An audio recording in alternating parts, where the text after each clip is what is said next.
Au Congo-Brazzaville, 8%. 8%, ou au Bénin, où on perd l'élection. Il faudrait que la France arrête de soutenir des chefs d'État dont les peuples ne veulent plus. Ça commence aussi par là, parce qu'on changera rien tant que on continuera des coopérations militaires et policières avec des pays comme le Congo-Brazzaville. Les États existent. C'est le problème. Ce sont les chefs d'État.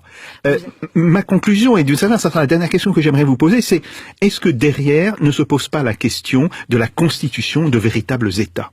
Est-ce que ce qui manque à l'Afrique, ce n'est pas en réalité la constitution de véritables États, des États qui seraient capables justement de porter cette politique de développement? Les États existent. C'est le problème. Ce sont les chefs d'État.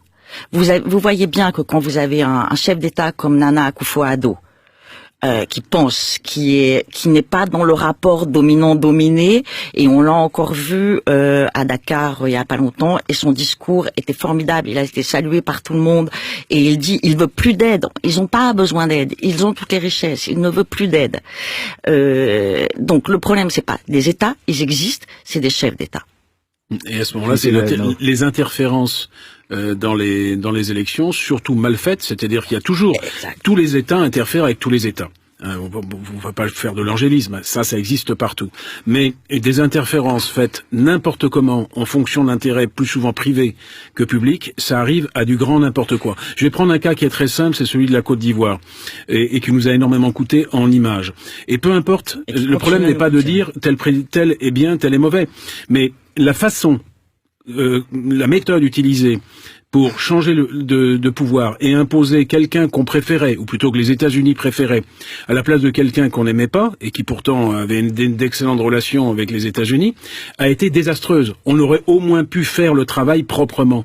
Et on a fait un travail lamentable.